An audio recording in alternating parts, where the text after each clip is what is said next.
Hello everyone, welcome to this another useful session for the biology. So friends, हमने अभी तक जो +2 की NCERT है उसमें हमने 8 यूनिट कवर कर लिए हैं। आगे हमारा जो सेकंड लास्ट यूनिट है डेट इज़ द बायोटेक्नोलॉजी। इसमें 2 चैप्टर आते हैं, biotechnology principles and processes, biotechnology and its applications. So हम चैप्टर नंबर 11 एंड 12 करेंगे। आज के इस ट्यूटोरियल में मैं आपको करवाऊँगा चैप्टर नंबर 11। तो इसमें इंट्रोडक्टरी पार्ट में एक साइंटिस्ट का नाम दिया हुआ है, जहां आपको नज़र आ रहा होगा, देख सकते हो आप, that is the Herbert Boyer. Herbert Boyer 1936। Herbert Boyer जो थे was born in the 1936 and brought up the corner of the western Pennsylvania where the rail road and the mine were destiny of the young man. तो उस area जहाँ से ये born था वहाँ पे माइनिंग के ऊपर लोग डिपेंड करते थे। He completed graduate work at university of the Pittsburgh in 1963 and followed by 3 years of post graduation study at Yale. In 1966 दो वायर थे took over the assistant professorship at the university of the California at San Francisco by 1969. He performed study on a couple of the restriction enzyme of E. coli bacterium with a specially useful property. So इसने जो E. coli bacteria है उसके रिस्ट्रिक्शनल enzyme जो होते हैं endonuclease exonuclease, उसके ऊपर उसने अपनी रिसर्च की। जो वायर थे observe that these enzyme have capability of cutting DNA stand in a particular fashion which left was because known as the sticky end on the stand. तो उसने जो एंजाइम स्टडी किए थे उनकी अपनी प्रॉपर्टी थी को पर्टिकुलर जहाँ पे वो पर्टिकुलर जगह पे कट लगाते थे, तो उस जगह पे जो कट से एंड बच जाते थे वो स्टिकी एंड थे, उस पर हम न्यू DNA स्टैंड जोड़ सकते थे। These clipped and made the pasting together pieces of DNA as a precise exercise. इनको पेस्ट करना जो था बहुत ही आसान था। Discovery in turn led to a rich and rewarding conversion in the Hawaii with a Stanford scientist named the Stanley Cohen. Stanley Cohen जो scientist थे, they have studied the small ringlet of the DNA called plasmid and which float about freely in the cytoplasm of the certain bacteria and replicate independently from the coding strand of DNA. तो जो Kohn थे उन्होंने जो plasmid के ऊपर study की थी। Plasmid का आपको फ्रेंड्स पता है, जो एक्स्ट्रा DNA होता है, सर्कुलर DNA होता है जो कि बैक्टीरिया में। Cohen had develop a method of removing these plasmid from cell and then reinserting in the other cell. उसने एक मेथड डेवलप कर लिया जिससे वो प्लाज्मिड को बैक्टीरिया के बाहर निकाल लेता था और उसमें कट लगा के जो एंजाइम यहाँ पे बॉयर ने स्टडी किया उसी को यूज़ करके फिर वहाँ पे DNA पेस्ट करके दोबारा फिर माइक्रोब के अंदर डाल देता था। Combining this process with that of DNA splicing enabled Wire and Cohen to recombine segment of DNA in desired configuration and insert the DNA in bacteria cell। तो दोनों जो साइंटिस्ट थे इस वजह से वो कैपेबल हो गए, उन्होंने अपनी मर्जी से जो DNA होस्ट में डालना था उसको उन्होंने डाल दिया। So this breakthrough was the basis on which the discipline of the biotechnology was founded। So ये जो एक बहुत ही कह सकते हैं आप माइलस्टोन डिस्कवरी थी जो वायर एंड कोहन ने की थी। This is the foundation of the biotechnology. That's why I had focused on this overview before starting my chapter. तो आपको क्लियर हो गया होगा इस ओवरव्यू में भी हम क्या करने जा रहे हैं। तो हमारे चैप्टर का नाम है friends biotechnology principles and processes. तो इसमें क्या क्या प्रोसेसेस चलती हैं उसके ऊपर हम स्टडी करेंगे। बायोटेक्नोलॉजी जो है deal with the technique of using the live organism और enzyme from the organism to produce the product. इसमें क्या करते हैं, ऑर्गेनिज्म लेते हैं, उसके एंजाइम लेके हम प्रोडक्ट जो लेते हैं जो ह्यूमन के लिए यूज़फुल हैं। In this sense making the curd, जैसे दही बनाते हैं, ब्रेड और wine which all the micro mediator processes हैं, could also be thought to form the biotechnology. तो ये भी बायोटेक्नोलॉजी एंशियंट टाइम से चल रही है। However it is use in the restriction sense today to refer to such those processes which use genetically modified organism to achieve the same at large scale। तो इसको जो पुराना था फर्मेंटेशन हो गया, वाइन बनाना, कर्ड बनाना विद द लैक्टोबैसिलस, उसको जो लार्ज स्केल पे प्रोड्यूस करना इसको किसने पॉसिबल करवाया, डेट इज़ द बायोटेक्नोलॉजी। इसमें जो डिज़ायर जीन है ऐड करके ये प्रोसेस को इन्हांस किया गया है। So for example in vitro fertilising lead to the test tube baby इसकी फाउंडेशन है। Synthesising gene and using it developing in DNA vaccine और correcting defective gene all are the part of biotechnology. This are the very fundamental discoveries. तो यहाँ पे इनका नाम लिखा है। तो जो यूरोपियन फेडरेशन ऑफ बायोटेक्नोलॉजी है EFB has given a definition of biotechnology that encompasses both the traditional view and modern molecular biotechnology। तो डेफिनेशन क्या है EFB की, integration of the natural science and organism cell parts thereof and molecular analogue for product and services. तो this is the definition. तो इसमें क्या करना है, कोई पार्ट को रिकम्बाइन करना है दूसरे ऑर्गेनिज्म में, फिर उसके डिज़ायर प्रोडक्ट लेने हैं। आ गया प्रिंसिपल ऑफ बायोटेक्नोलॉजी। अब बायोटेक्नोलॉजी में क्या क्या प्रिंसिपल्स काम करते हैं उसके ऊपर काम करेंगे। फर्स्ट इसमें है genetic engineering, technique to alter the chemistry of the genetic material DNA और RNA। DNA और RNA की केमिस्ट्री चेंज करने की जो टेक्निक है that is called as the biotechnology to introduce these into the host के अंदर जो जीन को डालना and thus change the phenotype of the host organism. और इस वजह से होस्ट का जो फिनोटाइप है वो चेंज होता है। मेंटेनेंस ऑफ द स्टेराइल का मीनिंग होता है माइक्रोबियल कंटेमिनेशन फ्री। इसमें जो कंटेमिनेशन है that should be 0%। So contamination को रोकना और ambience in chemical engineering process to enable the growth of only the desire microbe और the eukaryotic cell in large quantity for the manufacture of biotechnological product जैसे antibiotics, vaccine और enzyme. तो इसमें एक तो आ गया पीछे जो हमने पढ़ा है उसका DNA चेंज करना है, recombinant DNA technology, genetic engineering, फिर वहाँ स्टेराइल एनवायरनमेंट जो प्रोड्यूस करना है उस वजह से क्या होगा, कोई भी पर्टिकुलर वहाँ पे पैथोजन अदर ग्रो नहीं कर पाएगा। Let us now understand the conceptual development of the principle. अब इसके जो प्रिंसिपल्स हैं उसमें क्या क्या कंसेप्ट डेवलपमेंट हुआ है और कैसे वो काम करते हैं, आगे उसके ऊपर फोकस करेंगे और उम्मीद करता हूँ आपको इतना क्लियर हो गया होगा। यहाँ पे प्रोबेबली एक एग्जांपल से बात की हुई है, जैसे सेक्सुअल एंड एसेक्सुअल रिप्रोडक्शन की एडवांटेज किस में ज़्यादा है। अगर वो फार्मर की बात करें, जैसे सेक्सुअल रिप्रोडक्शन है वो वेरिएशन लेके आती है, न्यू कॉम्बिनेशन बनते हैं, जेनेटिक सेटअप चेंज हो जाता है। Some of which may be beneficial, other may be harmful to the population. So sexual reproduction की बात कर रहा है, उससे क्या होता है, न्यू ट्रेट आते हैं, न्यू स्पीसीज़ अराइज होती हैं और यूज़फुल जो करैक्टर हैं वो आगे कैरी ऑन होते हैं। अगर एसेक्सुअल रिप्रोडक्शन की बात करें वो जेनेटिक इंफॉर्मेशन को प्रिजर्व कर लेता है, बाल जो सेक्सुअल रिप्रोडक्शन है वो वेरिएशन को परमिट करता है। जो ट्रेडिशनल हाइब्रिडाइजेशन है फ्रेंड्स, जैसे हमने पढ़ी है, एनिमल का दोगलापन करना, कोई पर्टिकुलर वैरायटी ले लेना, कोई जैसे काऊ देखना है वो दूध ज़्यादा देती है, मेल डोमिनेट स्पर्म वाला उसकी कंबाइनेशन करनी 7 से 12 जनरेशन तक, ऐसे प्योर ब्रीड निकालना, वो ट्रेडिशनल हाइब्रिडाइजेशन की बात कर रहा है। तो ये एनिमल एंड प्लांट में दोनों में ही कारगर है। So very often lead to inclusion and multiplication of the undesirable gene. But इसमें होता क्या है, डिज़ायर प्रोडक्ट तो आते हैं बट अनडिज़ायरेबल चीज़ें भी आ जाती है। The technique of the genetic engineering जो है include the creation of recombinant DNA। इसमें रिकम्बिनेंट DNA आता है बाई जीन क्लोनिंग और gene transfer, overcome the limitation and allow us to isolate introduce only one set or the set of desirable gene without introducing undesirable gene into the large target organism। तो जो genetic engineering है that is a modification और the prototype, आप कह सकते हो it is the pro version of the hybridization. So hybridization में क्या होता है, जो ट्रेड हमें नहीं चाहिए वो भी आएंगे। तो जैसे हमने देखा अभी ज़्यादा दूध देने वाले गाय हैं, हो सकता है उसको कोई बीमारी हो, जल्दी मर जाती हो, तो वो अनडिज़ायरेबल ट्रेट है। दूध लेना अच्छी बात है, दूध ज़्यादा दे रही है। तो अगर हम जेनेटिक इंजीनियरिंग के सेंस से देखें तो हम क्या करेंगे, उसकी बॉडी से मेमोरी ग्लैंड से वो जीन निकाल लेंगे जो कि हार्मोन प्रोड्यूस करता है, जिसकी वजह से उसकी मेमोरी ग्लैंड में ज़्यादा मिल्क आता है। तो जो ऑर्गेनिज्म फिर डेवलप होगा उसमें सिर्फ वही जीन एक्टिव होगा। तो this is the sense of the biotechnology. Do you know like fate of the piece of DNA some were transferred into a alien organism.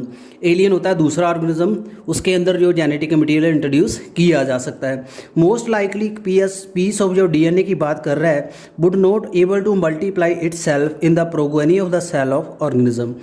जो DNA हम इंट्रोड्यूस करेंगे वो अपने आप खुद सिंथेसाइज नहीं हो पाएगा। But when it is get integrated the genome of the recipient it multiply and inherited along the host DNA। अगर हम इसको होस्ट के DNA से बाइंड कर दें फिर होस्ट के अंदर जाके ये DNA फ्लॉरिश होगा और अपने जो प्रोडक्ट है इंक्रीज करेगा। This is because the alien piece of DNA has become the part of the chromosome. क्योंकि जो ये DNA है अब ये एलियन नहीं रहा, होस्ट के DNA का पार्ट बन गया है। This because the alien piece उसका पार्ट बन गया है which has ability to replicate. फिर इसकी रेप्लिकेशन की एबिलिटी आ गई है जो एबिलिटी होस्ट के DNA की थी। In the chromosome there is a specific DNA sequence. अगर हम क्रोमोसोम को देखें वहाँ कुछ सीक्वेंस होती है जहाँ से रेप्लिकेशन होती है, जो मैंने आपको बताया ORI origin of the replication. तो which is responsible initiating the replication, इस वजह से रेप्लिकेशन होती है। So the multiplication of any alien piece of DNA in organism it need to part of chromosome has a specific sequence that is region of replication. So the alien DNA link with the region of replication, so इसके साथ replicate करेगा और grow करेगा। This can also be called as cloning और making the multiple identical copy of the template DNA। फिर हम क्या करेंगे उसकी काफ़ी कॉपी ज़्यादा इंक्रीज करा लेंगे। So let us now focus on the first instant of the construction of artificial recombinant DNA। जैसे construction of the first recombinant जो DNA है, possibility of linking the gene encoding antibiotic resistance with the native plasmid. अब हम देखेंगे कि कैसे ये possible हुआ है। प्लाज्मिड की अगर बात करें तो प्लाज्मिड में काफ़ी जीन होते हैं जो कि सर्कुलर DNA है, एक्स्ट्रा क्रोमोसोमल है बैक्टीरिया में। जैसे सारमोलाला टाइफिरम स्टैनली कोहल ने यूज़ किया था, हर्बर्ट वायर ने इसके साथ यूज़ करके 1972 में एंटीबायोटिक रेजिस्टेंस जीन जो आइसोलेट किए थे by cutting it the piece of DNA from the plasmid that was responsible for confirming the antibiotic resistance. So cutting of the DNA at the specific location become possible with the discovery of so called that is the molecular scissor, जिसको हम कहते हैं restriction endonuclease, जिस enzyme के ऊपर wire ने काम किया था।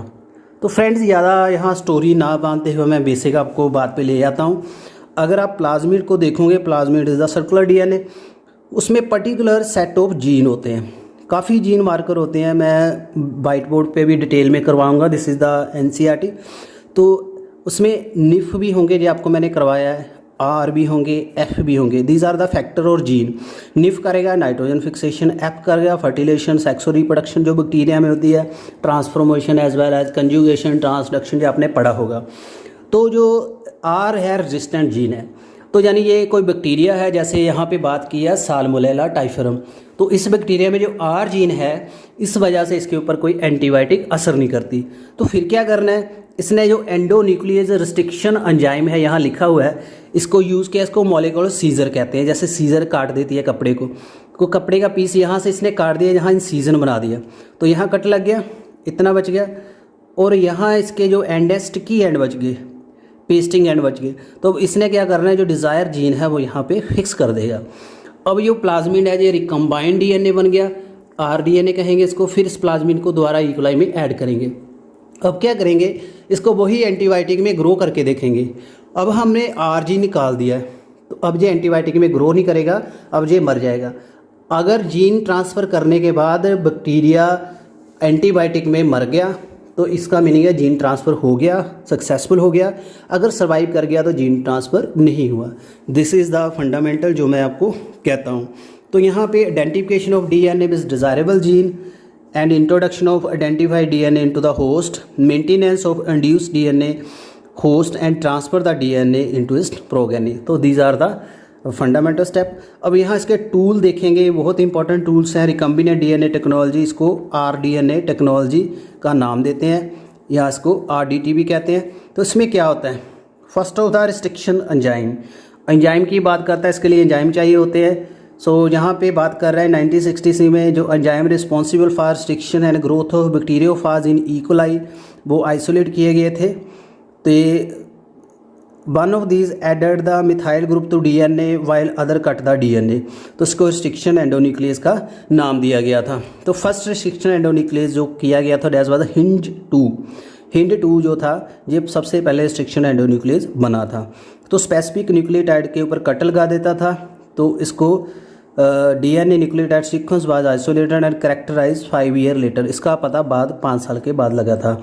It was found at the hind 2 जो था always cut DNA molecule at particular point by recognizing special sequence of the 6 base pair। तो 6 बेस पेयर के बाद कट लगाता था, इसकी प्रॉपर्टी थी। जो स्पेसिफिक इसकी प्रॉपर्टीज को रिकोजिनेशन सीक्वेंस कहते हैं, जिसको रिकॉग्नाइज करता था। बिसाइड हिंड 2 हमारे पास अभी 900 तक हमने आर्टिफिशियली भी एंजाइम बना लिए हैं। ओवर 230 जो स्ट्रेन है बैक्टीरिया की हमने ऐसे ग्रो की है। So convention by naming these enzyme जो है, फर्स्ट लेटर जो इसका होता है, अगर हम हिंड 2 की बात करें तो इसका मीनिंग क्या है? From the gene and second letter from the species. जैसे हम इको R1 है, इको R1 का मीनिंग क्या है? इकोलाई से आया, R1 2 3। इकोराई लेटर R जो है नेम से आया है, that is a resistant gene. तो यहाँ पे रोमन वर्ड को यूज़ किया गया, number, naming the indicate the order in which the enzyme were isolated, जिस ऑर्डर में आइसोलेट किए गए। So restrictional enzyme to a larger class enzyme is called nuclease. जो लार्जर क्लास है इसकी न्यूक्लियस है। 2 तरह के एक्सो एंड एंडोन्यूक्लियस। यानी रिस्ट्रिक्शन को हम नॉर्मली क्या देते हैं? न्यूक्लियस, क्योंकि ये डीएनए को कट लगाते हैं। जो डीएनए को बाहर कट लगाता है वो एक्सोन्यूक्लियस होता है, जो अंदर पर्टिकुलर जगह पे कट लगाता है वो एंडोन्यूक्लियस होता है। तो यहाँ पे एक सीक्वेंस होती है palindromic nucleotide sequence. Palindromic sequence होती है जिसको हम आगे या पीछे से स्टडी करेंगे एक जैसी लगेगी। जैसे यहाँ लिखा है GAATTC, इसको अगर हम स्टडी करेंगे तो यहाँ आ गया CTTAG। तो यहाँ ये सीक्वेंस है, तो इसको अगर कट लगाएगा तो वहाँ स्टिकी एंड बन जाएंगे। तो यहाँ पे एंजाइम कट कर गया डीएनए स्टैंड को, वेक्टर है इसका कट लग गया। इकोराई जो है स्टिकी एंड यहाँ प्रोड्यूस करके कट लग गया, जाए स्टिकी एंड बन गए। ये प्लाज्मिड के स्टिकी एंड है, अब यहाँ इसको फ्यूज़ करेगा, ये रिकम्बिनेंट डीएनए बन जाएगा। यानी this is the DNA of the vector. Vector जो है हमने क्या कहा इसको? प्लाज्मिड है, प्लाज्मिड वेक्टर है। वेक्टर है जो किसी चीज़ को लेके जाता है। जैसे प्लाज्मोडियम का वेक्टर है एनोफ्लीज, तो ऐसे ही ये फॉरेन जीन का वेक्टर क्या है? प्लाज्मिड। तो ऐसे इसको लेके जाता है। अब ये डीएनए क्या बन गया? Recombinant DNA. सो ऐसे पैलिंड्रोमिक की बात कर रहा है तो यहाँ वर्ड से समझा रहा है मलयालम। तो मलयालम को जो हम पीछे से स्टडी करेंगे, आगे से स्टडी करेंगे, मलयालम ही बनेगा। इसको कहते हैं ये पैलिंड्रोमिक सीक्वेंस। द पैलिंड्रोमिक जो डीएनए है is sequence base of pair that read same on the both stand. तो ये दोनों स्टैंड पे सेम ही रीड करता है। तो जैसे यहाँ पे उन्होंने बात की है पैलिंड्रोमिक को समझाने की, तो यहाँ देख सकते हो 5 to 3 क्या आ रहा है? GAATTC। तो यहाँ क्या आ गया? CTTAAG। तो रिस्ट्रिक्शन एंजाइम कट करेगा डीएनए स्टैंड को little away the centre of the palindromic site but between the 2 same base of the opposite stand. This leave A strand portion at the end. This 2 overhanging stretch जो है इसके sticky and बन जाएंगे। तो यहाँ पे cut लगाएगा एक पर्टिकुलर जगह पे, स्टिकी एंड बन जाएगा। जैसे हमने यहाँ पढ़े हैं, ये इसके स्टिकिंग एंड है, इसके वो पेस्ट हो जाएगा। तो दीज एंड जो है इसका नाम क्यों? क्योंकि इसमें जो हाइड्रोजन बॉन्ड बन जाते हैं कंप्लीमेंट बेस पेयर के साथ। स्टिकीनेस एंड जो फैसिलिटेट करते हैं action of the DNA ligase. DNA ligase इसके ऊपर आराम से काम करता है और इसको जोड़ देता है। जो रिस्ट्रिक्शन एंडोन्यूक्लियस यूज़ किया गया था जेनेटिक इंजीनियरिंग में to form the recombinant DNA which is composed of the DNA from the different source of genome. तो इसको जोड़ देता है। So when the cut it by the same restriction enzyme, the resultant DNA molecule have to same kind of sticky end। तो अगर हमने cut लगाना है तो उसको उसका पर्टिकुलर ही एंजाइम चाहिए, तो वो एंजाइम है उसी के ऊपर ही काम करेगा। इकोलाई के ऊपर इकोलाई का ही काम करेगा। सो दी ज्वाइन टुगेदर जुड़ जाते हैं बाई डीएनए लाइगेज। जैसे हमने फॉरेन जीन है, इसको हमने इसके ऊपर लगाना है, तो हमने क्या किया? Same restriction enzyme cut the both foreign DNA and vector DNA. इसने इसको कट लगा दिया, हमने कहाँ इसको यूज़ करना है, तो इसने इसको तिरछा ओब्लीक कट लगा दिया, यहाँ भी ओब्लीक कट लगा गया। फिर इसको हमने इसके ऊपर फिट कर दिया लाइगेज की वजह से। तो ये क्या बन गया? Recombinant DNA. तो ऐसे ही हमने इसको इकोलाई में बना दिया, ट्रांसफॉर्म हो गया, तो ये सेल जो है डिज़ायर प्रोडक्ट बना देंगे। तो this is the basic foundation of the recombinant DNA technology. So आगे isolation and separation of the DNA sequence. अब इसको सेपरेट कैसे करेंगे, कह रहे हैं cutting of the DNA by the restriction endonuclease result in fragment of DNA. छोटे छोटे फ्रेगमेंट आते हैं, इनको सेपरेट करने की टेक्निक है जेल इलेक्ट्रोफोरेसिस। सो डीएनए जो है नेगेटिव चार्ज होते हैं क्योंकि उसके वो फास्फेट ग्रुप होता है, तो इसको हम इलेक्ट्रोफोरेसिस से करेंगे इलेक्ट्रिक फील्ड से, तो ये पॉजिटिव एंड की ओर मूव कर जाएंगे। सो मोस्ट कॉमनली यहाँ पे जो मैट्रिक्स है जिसके ऊपर इसको रन करते हैं वो क्या है, एग्रोस का। It is a natural polymer है जो कि सीवीड से आता है, रेड एल्गी से। तो डीएनए फ्रैगमेंट जो है सेपरेट हो जाते हैं according to their size and sieving effect. इसके ऊपर जैसे चलेंगे, इसके पोर में जितना वो पास करेंगे उतने उसके बैंड बन जाएंगे। स्मॉलर फ्रैगमेंट जो है वो जल्दी मूव करेगा, जो बड़ा है वो लेट मूव करेगा। सो डीएनए जो सेपरेट हो जाता है उसको विजुलाइज किया जाता है बाय स्टेनिंग। इसकी स्टेनिंग करेंगे with the ethidium bromide ETDVR। तो इसको यूवी में एक्सपोज कर देंगे क्योंकि इसको फिर हम नॉर्मल लाइट में नहीं देख सकते, फिर इसके बैंड नज़र आ जाएंगे। सो इथिडियम ब्रोमाइड की जो स्टेन आएगी वो ऑरेंज कलर का आ जाएगा, यूवी में एक्सपोज करेंगे तो बैंड जो हैं डीएनए कट हमने देख लिए हैं, तो इसको हम इसके पीस से इसको अलग कर सकते हैं। This step is known as the elution. जब हमने इसके बैंड ले लिए डीएनए के जो हमने आइसोलेट किया है, ये हम आइसोलेट कर रहे हैं पहले, यानी जो हमने वहाँ बाइंड करना है उससे पहले हमें आइसोलेट भी करना पड़ेगा, तो इसको हम बाद में वहाँ ऐड करेंगे। तो उसको बाहर से साफ करने से हमने जो इसके स्ट्रैंड निकालने इसको कहेंगे इल्यूशन। डीएनए फ्रैगमेंट फिर प्यूरीफाई बन जाते हैं, फिर इसको हम उसके कंबाइन कर सकते हैं। उसके बाद है क्लोनिंग वेक्टर। क्लोनिंग वेक्टर होता है जो फॉरेन डीएनए को बाइंड करके साथ ले जाता है, उसको क्लोनिंग वेक्टर कहते हैं। सो प्लाज्मिड जो है बैक्टीरियोफाज, इनकी एबिलिटी है रेप्लिकेट करने की, independent control of the chromosomal DNA. ये डीएनए के ऊपर ये डिपेंड नहीं होते। जो बैक्टीरियोफाज क्योंकि इसकी हायर नंबर है सेल का पर कैपेबिलिटी है, कॉपी नंबर ज़्यादा है, कॉपी नंबर होता है इसमें कितने प्लाज्मिड है, इसमें ज़्यादा होते हैं। सो जीनोम में तो सिंस सम द प्लाज्मिड में have only 1 or 2 copy per cell, whereas other में have 15 to 100 copy per cell, तो इसकी कॉपीज वेरी करती है। तो their number can go even higher if we are able to link alien piece of DNA with bacteriophage और plasmid, we can multiply this number equal to the copy number. यानी जितना copy number है plasmid का उतना ही हम इसको copy कर सकते हैं। So vector use at a particular engineering in such a way that they help easy linking the foreign DNA and selection of the recombinant for no recombinant। तो recombinant को जो सिलेक्ट करना आसान हो जाता है, इस वजह से इसकी इंजीनियरिंग को ध्यान में रख के किया जाता है।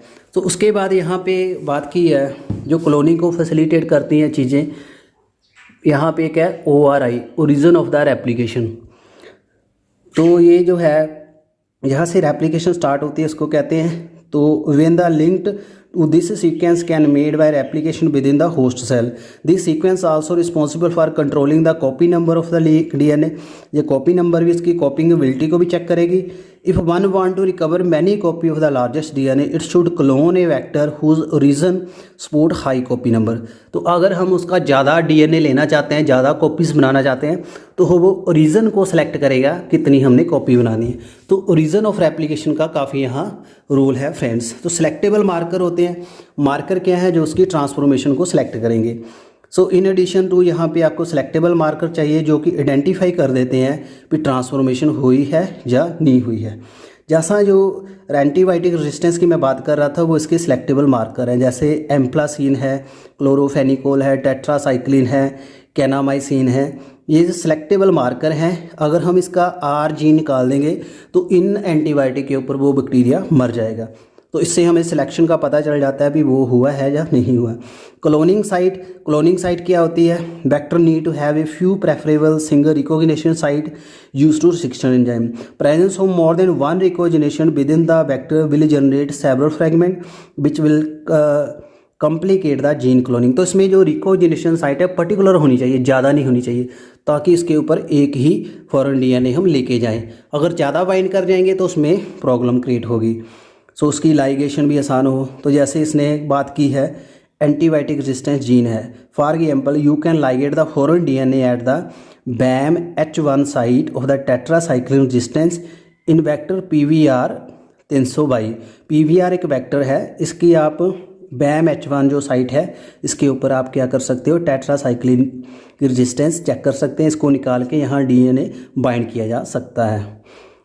So plating the transformation ampicillin containing the medium, तो transformant growing on the ampicillin containing medium and there are transfer to the medium containing tetracycline. जो recombinant will grow in ampicillin containing medium but not in the tetracycline. तो ampicillin जो है वो क्या बात कर रहा है यहाँ पे, एम्प्लासिन जो है जो हमें बता देगा कि इसमें ग्रो किया या नहीं। जो एम्प्लासिन है इस पे ग्रो कर जाएगा, क्योंकि हमने किस पे, टेट्रासाइक्लिन जो BAN-H1 है इसको एक्साइज कर दिया, कट कर दिया, इसके ऊपर हमने फॉरेन DNA यहाँ लगा दिया। तो अब टेट्रासाइक्लिन में ये मर जाएगा बैक्टीरिया। तो इससे हम इसकी रिकोजिनेशन कर लेते हैं। ये रिकोजिनेशन साइट है और ऐसे सिलेक्टेबल मार्कर का भी ये काम करता है।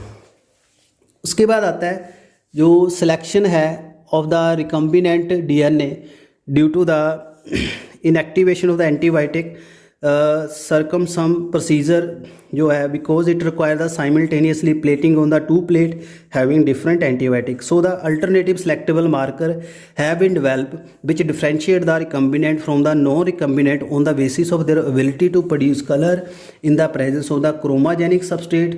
So this is the recombinant DNA inserted within the coding sequence। जो एंजाइम यहाँ पे है बीटा गैलेक्टोसाइडेज, तो result in inactivation of the enzyme which lead to the transitional inactivation. जो प्रेजेंस ऑफ द क्रोमाजेनिक जो सबस्ट्रेट है give the blue colour colony if the plasmid in the bacteria does not have insert. Presence of insert जो अगर हो जाता है तो inactivation हो जाएगी बीटा गैलेक्टोसाइडेज की, तो कॉलोनी जो है कोई कलर नहीं देगी। These are the identify by the recombinant colony. तो यहाँ पे कलर के हिसाब से हम इसको कैटेगराइज कर लेते हैं। तो यहाँ वो इंजर्शन की बात कर रहा है, अगर इंजर्शन नहीं हुई यानी जो टेट्रासाइक्लिन कट नहीं हुआ, उसके ऊपर फॉरेन DNA जो नहीं लगा, तो वो क्या होगा, कलर दे देगा, क्योंकि उसमें जो बीटा गैलेक्टोसाइडेज है वो एक्टिव है। अगर वहाँ बाइंड हो गया तो कलर नहीं आएगा, कॉलोनी जो कलरलेस ग्रो होगी। तो ऐसे हम इसको कलर से ईजिली आइडेंटिफाई कर लेते हैं कि इसमें ट्रांसफॉर्मेशन हुई है या नहीं हुई है। उसके बाद आता है फ्रेंड्स जो vector for cloning gene in plant and animal. You may have surprise to know जो काफ़ी ट्रांसफॉर्मिंग जो जीन है into plant animal bacteria and virus हैं, हमने यहाँ स्टडी किए हैं। तो फॉर एग्जाम्पल जैसे एग्रोबैक्टीरियम जो थ्यूमिफिकेंस है, काफ़ी पुराने समय से इसका यूज़ हो रहा है, हमें अभी पता चला है। इसको हम नेचुरल जेनेटिक इंजीनियर का नाम देते हैं। इसका tDNA नॉर्मल जो plant cell into tumour and direct the tumour cell to produce chemical required to pathogen. Similarly जो रेट्रोवायरस है एनिमल में have ability to transfer normal into carcinogen. So ये मॉडिफाई कर देता है, तो इससे ट्यूमर लाइक ग्रोथ हो जाती है प्लांट में। ये नेचुरल जेनेटिक इंजीनियर है, ये रिकम्बाइन करवा देता है पैथोजन को प्लांट के अंदर। सो जैसे दूसरे जीन की बात कर रहा है रेट्रोवायरस RNA-DNA, जो तो वायरस में आपको पता ही है। Better understanding of art delivering gene by pathogen into the tool their eukaryotic host has generated knowledge to transform this tool pathogen into useful vector for delivering gene interest in the human. तो basically nature में हमने देखा ही है कि जो agrobacterium है वो pathogen के जीन प्लांट में इंट्रोड्यूस कराता है, बट इसकी एबिलिटी को पॉजिटिव सेंस में यूज़ किया है बायोटेक्नोलॉजी ने।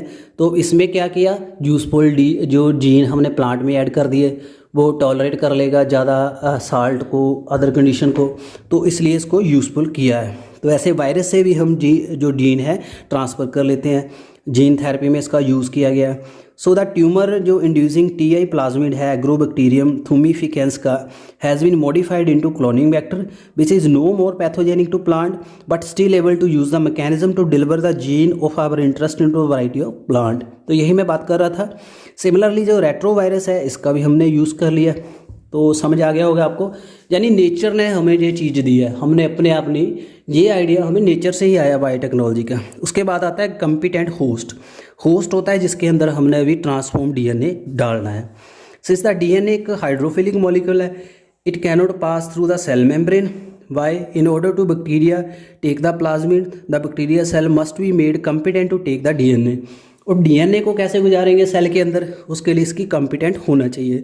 This is one by treating with the specific concentration of the divalent कटाइन, जैसे कैल्शियम है which increase the efficiency of DNA enter the bacteria. Calcium ion से करेंगे तो उसकी एफिनिटी इंक्रीज़ हो जाएगी, डीएनए को वो रिसीव कर लेगा। तो इसको करना ज़रूरी होता है, नॉर्मली अंदर नहीं जाएगा। जो रिकम्बिनेंट डीएनए है then force into the such cell by incubating the cell with the recombinant DNA on ice के साथ कर लेते हैं, by placing at 42 degree heat shock दे के भी, and then putting back on the ice. पहले हीट शॉक देंगे फिर उसको आइस पे रखेंगे, इससे इसके चैनल जो है खुल जाते हैं। This is not only way to introduce DNA. तो ऐसा ही एक वे नहीं है, ये थोड़ा पुराना वे है। यहाँ माइक्रो इंजेक्शन टेक्निक भी है, एक माइक्रोस्कोपी नीडल डाल देते वो सीधा न्यूक्लियस तक चली जाती है। Recombinant directly injected into the nucleus of the animal. In other method suitable plant cell bombard with the high velocity of the microplate gold particle, इसको कहते हैं जीन गन और द बायोलिस्टिक्स यानी इस पर गोल्ड पार्टिकल के ऊपर इसको एम्बेडेड कर देते हैं, नैनो पार्टिकल को, उसके अंदर जो है रिकम्बाइंड डीएनए होता है। तो इसके काफ़ी ज़्यादा मेथड्स हैं। आगे आता प्रोसेस क्या है। जो रिकम्बाइंड डीएनए टेक्नोलॉजी है, सेवरल स्टेप है, स्पेसिफिक सीक्वेंस रीड होगी, आइसोलेट करना डीएनए, फ्रेगमेंटेशन डीएनए की करनी है, रिस्ट्रिक्शन एंडोन्यूक्लियस, फिर इसको आइसोलेट करना इलेक्ट्रोफोरेसिस से, फिर इसको लाइगेट करना वेक्टर के साथ, फिर इसको ट्रांसफ़र करना इन द होस्ट, फिर वहाँ से कल्चर करना मटेरियल, फिर इसको एक्सट्रैक्ट कर देना टू द मार्केट लेवल तक। अब आइसोलेट करेंगे जेनेटिक मटेरियल। अब जेनेटिक मटेरियल जो है डीएनए या आरएनए है, उसको हम आइसोलेट कैसे करेंगे, थोड़ा ही रह गया चैप्टर। तो मैं उम्मीद करता हूँ इतना आपको क्लियर हो गया होगा। लाइन टू लाइन क्यों करा रहा हूँ, ताकि आपकी कोई लाइन छूट ना जाए और आपको मॉक टेस्ट में कोई परेशानी ना हो। थैंक यू यहाँ तक कोऑपरेट करने के लिए। सो नेक्स्ट स्टेप है यहाँ पे आइसोलेट करना जेनेटिक मटेरियल को। सो जेनेटिक मटेरियल को कैसे करेंगे, जैसे मेजॉरिटी ऑफ ऑर्गेनिज्म है जो डीएनए है इसका बेसिक जेनेटिक मटेरियल है। डीएनए को रिस्ट्रिक्शन एंजाइम से कट लगाएंगे, इसको प्योर करना ज़रूरी है, free from the other macro molecule of the cell, क्योंकि सेल के अंदर है ये। तो डीएनए जो है मेम्ब्रेन के अंदर होता है, उसकी पहले ओपन करेंगे मेम्ब्रेन को, डीएनए को रिलीज़ करेंगे, बाकी मैक्रो मॉलिक्यूल आरएनए है, प्रोटीन है, पॉलीसेकेराइड है, इसको ख़त्म करेंगे। This is achieving the treating the bacterial cell और plant tissue culture with the enzyme, जैसे लाइसोजाइम है बैक्टीरिया के लिए, सेलुलेज है प्लांट सेल के लिए, काइटिनेज है फंगस के लिए। तो ये इसको पूरा डिज़ोल्व कर देंगे। तो जीन जो है लोकेटेड होते हैं डीएनए में, फिर प्रोटीन होती है इसकी हिस्टोन प्रोटीन, उसको भी निकालना पड़ेगा, न्यूक्लियोसोम मॉडल डिस्ट्रॉय करना पड़ेगा यहाँ से, and RNA removed by treating with ribonuclease. RNA के लिए protein can be remove by the protease, other molecule can be removed by appropriate treatment of the end purified DNA ultimately precipitate किया जाता है, इसका पैलेट तैयार कर लिया जाता है विद द चिल्ड इथेनॉल।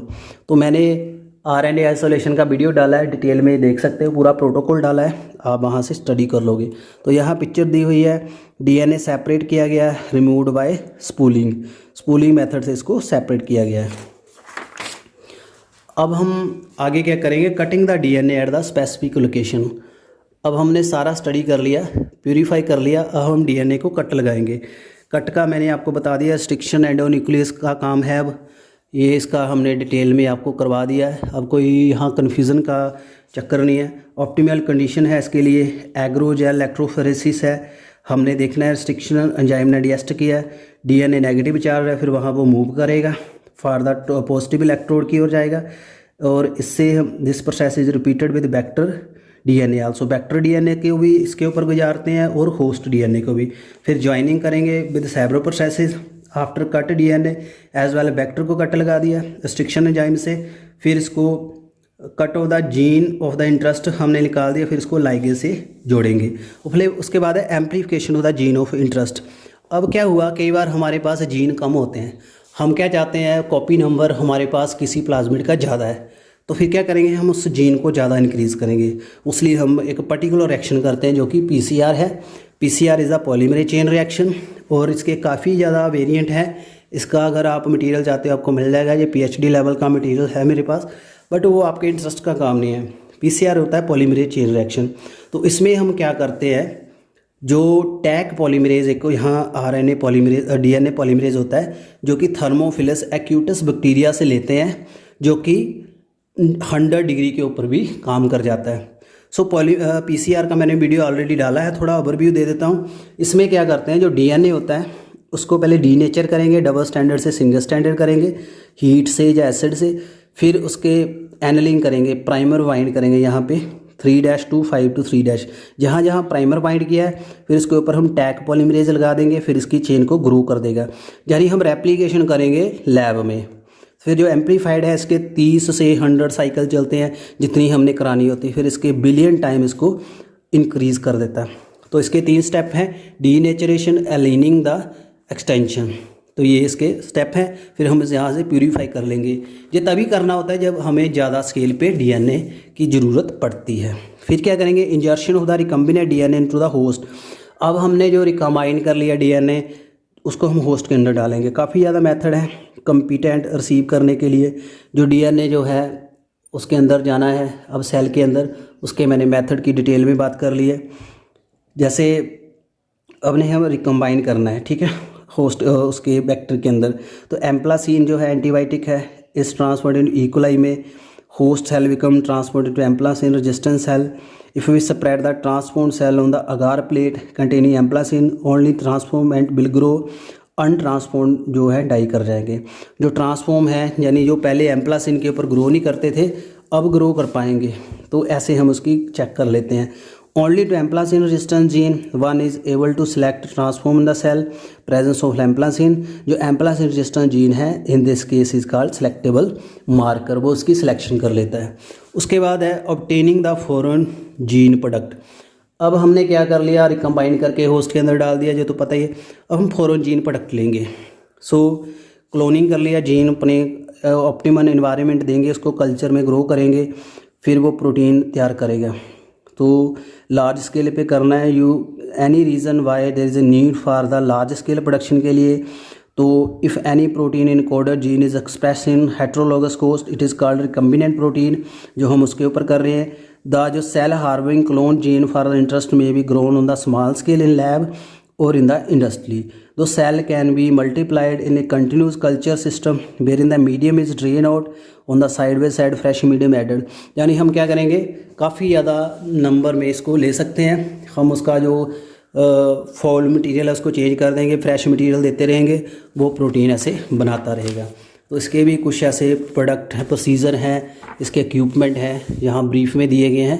अभी इसके ऊपर फोकस करेंगे। जैसे यह बात की है स्मॉल वॉल्यूम कल्चर है, इसका ज़्यादा रिजल्ट नहीं आएगा। अगर हमने लार्ज रिजल्ट लेना है तो इसके लिए हम बायोरिएक्टर का यूज़ करते हैं, जहाँ पे उसका 100 से 1000 लीटर का कैपेसिटी होती है। तो this bioreactor can throw to as it basal है, इसके रॉ मटेरियल डालते हैं, बायोलॉजिकल कन्वर्टेड हो जाता है with the recombinant DNA desire product में। जो इंडिविजुअल एंजाइम है यूजिंग माइक्रोबियल प्लांट एनिमल और ह्यूमन जो हमने चाहिए वो हम इससे ले सकते हैं, जिसके लिए हमने इसको तैयार किया है। यानी जो हमने रिकम्बिनेंट डीएनए तैयार किया वही इससे ये प्रोडक्ट देगा। जो बायोरिएक्टर है ऑप्टिमल कंडीशन दे देता है, जिससे हम डिज़ायर प्रोडक्ट ले लेते हैं। ऑप्टिमल ग्रोथ कंडीशन जैसे temperature, pH, substrate, salt, vitamin. जो मोस्ट कॉमनली यूज बायोरिएक्टर हैं that is a steering type, जिसको बार बार स्टीयर करना पड़ता है। तो यहाँ पे देखिए स्टीयरिंग बायोरिएक्टर है ये डायग्राम। इसमें एसिड पीएच कंट्रोल लेवल है, स्टीम के लिए है, स्टेरिलाइजेशन के लिए मोटर लगी है, फोम ब्रेकर है, फोम ना बनने देना, इससे जो एयर है उसकी सर्कुलेशन रुक जाती है। फ्लैट ब्रेडर है, इससे जो सर्कुलेशन करेगा। कल्चर ब्रोथ है, इससे कल्चर जो है ग्रो करेगा। स्टेराइल एयर, जहाँ से साफ एयर डालेंगे। दूसरा जो है sparged stirred tank bioreactor through which the sterile air bubble are sparged. तो यहाँ से स्पैग्ड करके जो बबल हम हटा सकते हैं। So increase surface area of oxygen transfer, bubble जो dramatically increase the oxygen transfer area. तो इसका एरिया बढ़ा देते हैं, यहाँ एरिया बन जाएगा जहाँ से बबल ऑक्सीजन ले जाएंगे, तो इससे काफ़ी जल्दी ग्रो कर पाता है। सो जो स्टीयर्ड टैंक है रिएक्टर है यूजली सिलेंड्रिकल होता है, कर्व्ड बेस होता है, फैसिलिटेट करता है mixing of the reactor content. The stirring facility even mixing and oxygen ability through the bioreactor. Alternatively air can be bubble through the reactor, इसके air के bubble हम डाल सकते हैं। You can take look the figure closely, यहाँ हमने लिखा हुआ है, फिगर हमने बता दिया आपको। You will see the bioreactor has educator system, oxygen delivery system, foam control system, temperature control, pH control. तो यहाँ पे सैम्पलिंग पोर्ट होता है। So small volume of the culture जो है इसको विड्रॉल किया जाता है पर्टिकुलर टाइम में, फिर उसको टेस्ट किया जाता है। उसके बाद लास्ट स्टेप है downstream processing. After completion of the biosynthesis product has to be subjected through the series of process before is ready to the market. तो उसके लिए इसको कहते हैं हम processing that we call the downstream processing.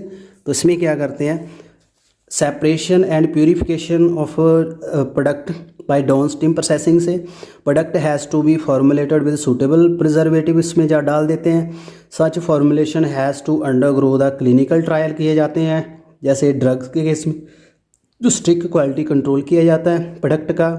तो down stream processing के अंदर quality control testing vary from product to product, तो इसमें पूरी प्यूरिफिकेशन होती है। तो डाउन स्ट्रीम प्रोसेस जो है process is the last step of the purification.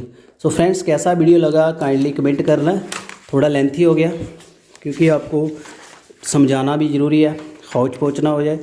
तो ये बेसिक सा मैंने आपके दिमाग में डाल दिया। अब इसका जो डिटेल प्रोसेस है वो वीडियो दे दूंगा किसी दिन आपको बना के, बट अगर इतना आपको ऑब्जर्व हो गया, डाइजेस्ट हो गया, it is sufficient for the competitive level.